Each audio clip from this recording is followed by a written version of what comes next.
Todd McGee here, coming to you from Orange County National. I wanted to talk about a player that I was teaching the other day in the backswing.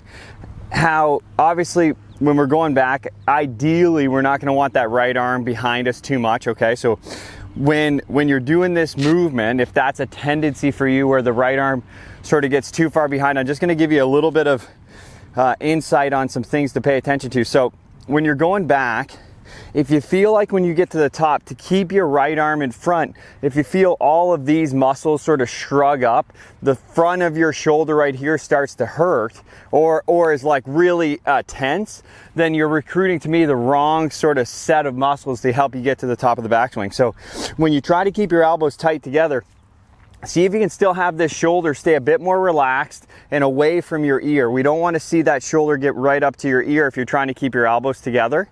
So when you do it, try to sense that that shoulder sort of moves back and around, and then you keep a nice amount of space from your ear with that shoulder as you do it. So when you're getting up to the top, so I get here, I'm trying to keep my elbows tight together, but I'm not feeling anything in the front of my shoulder. I feel it more back, sort of behind my shoulder, in my scap, and in the back of my, sort of into my lat here a little bit as I get to that top position. So versus if you feel like the only way you can keep your elbows together is to elevate the shoulder a lot, it's not going to really help you in the transition. It's going to make it quite a bit harder because your shoulder's already forward.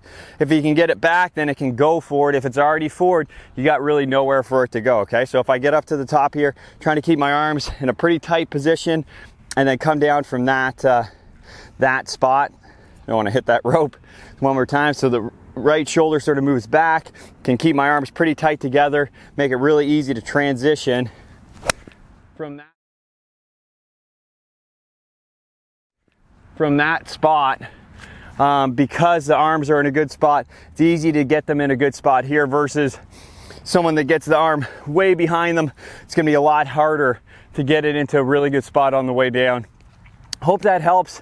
Again, it was just from a lesson that I was given the other day. If you need any more help for your game, check out ToddMcGeeGolf.com.